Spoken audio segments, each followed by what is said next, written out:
Jérémie, chapitre 26. Au commencement du règne de Joachim, fils de Josias, roi de Juda, cette parole fut prononcée de la part de l'Éternel en ces mots. Ainsi parle l'Éternel. Tiens-toi dans le parvis de la maison de l'Éternel et dis à ceux qui, de toutes les villes de Juda, viennent se prosterner dans la maison de l'Éternel, toutes les paroles que je t'ordonne de leur dire. N'en retranche pas un mot. Peut-être écouteront-ils et reviendront-ils chacun de leur mauvaise voie. Alors je me repentirai du mal que j'avais pensé leur faire à cause de la méchanceté de leurs actions. Tu leur diras, ainsi parle l'Éternel. Si vous ne m'écoutez pas quand je vous ordonne de suivre ma loi que j'ai mise devant vous, d'écouter les paroles de mes serviteurs, les prophètes, que je vous envoie, que je vous ai envoyés dès le matin et que vous n'avez pas écouté, alors je traiterai cette maison comme Silo, et je ferai de cette ville un objet de malédiction pour toutes les nations de la terre. Les sacrificateurs, les prophètes et tout le peuple entendirent Jérémie prononcer ces paroles dans la maison de l'Éternel.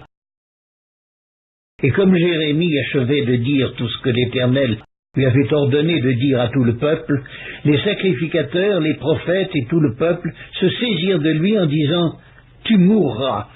Pourquoi prophétises-tu au nom de l'Éternel en disant « Cette maison sera comme Silo et cette ville sera dévastée, privée d'habitants » Tout le peuple s'attroupa autour de Jérémie dans la maison de l'Éternel. Lorsque les chefs de Juda eurent appris ces choses, ils montèrent de la maison du roi à la maison de l'Éternel et s'assirent à l'entrée de la porte neuve de la maison de l'Éternel. Alors les sacrificateurs et les prophètes parlèrent ainsi aux chefs et à tout le peuple. Cet homme mérite la mort, car il a prophétisé contre cette ville, comme vous l'avez entendu de vos oreilles.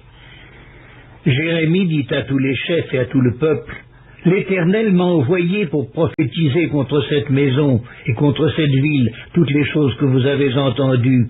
Maintenant, réformez vos voies et vos œuvres, écoutez la voix de l'Éternel votre Dieu, et l'Éternel se repentira du mal qu'il a prononcé contre vous. Pour moi, me voici entre vos mains. Traitez-moi comme il vous semblera bon et juste. Seulement, sachez que, si vous me faites mourir, vous vous chargez du sang innocent, vous, cette ville et ses habitants.